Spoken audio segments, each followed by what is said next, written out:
해킹과 보안 기술은 소위 창과 방패의 싸움으로 비유됩니다.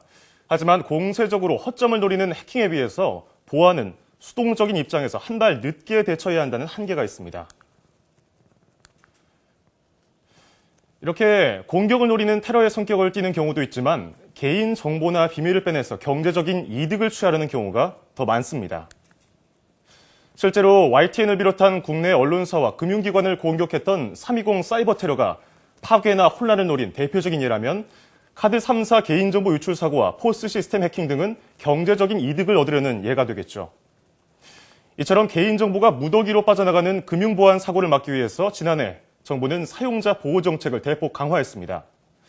아이디와 패스워드 등의 암호화 작업 등의 의무화가 굳어졌는데 현실은 어떨까요? 정부 정책이 그대로 적용되고 있을까요? 그렇지 않았습니다. 여전히 허술한 국내 사이트의 보안 실태를 신겨온 기자가 취재했습니다. 항공권 특가 판매로 방문자가 급증하고 있는 제주항공 홈페이지. 하지만 이용자들의 개인정보 관리는 엉망이었습니다. 여행사 직원들이 이용하는 메뉴에서 가상의 아이디와 비밀번호를 입력한 뒤 이 정보가 어떻게 서버로 전송되는지 확인했습니다. 정상적으로 관리되고 있다면 전송 과정에서 아이디와 비밀번호는 암호로 처리돼야 합니다. 서버로 보내지는 과정에서 누군가 정보를 빼내더라도 알아볼 수 없게 하기 위해서입니다.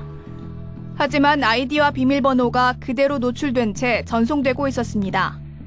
항공사 직원들의 개인정보는 물론 이들이 대신 항공권을 예약한 고객들의 정보까지 유출될 수 있는 겁니다.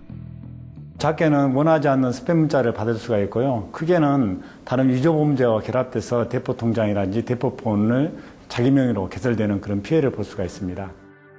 개인정보를 소홀히 취급하고 있는 곳은 이곳만이 아닙니다.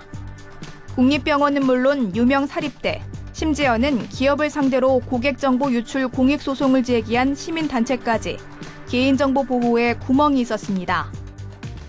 정부는 개인정보를 의무적으로 암호화하도록 법으로 규정하고 있습니다.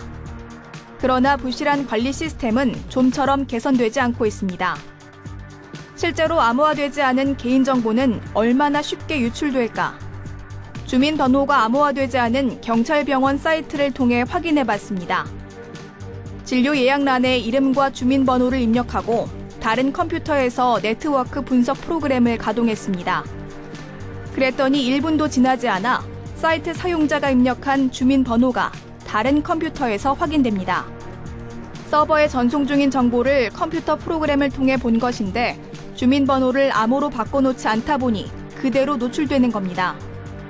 암호 처리가 안 된 정보를 확인하는 프로그램은 종류도 다양하고 인터넷에서 누구나 쉽게 무료로 내려받을 수 있습니다.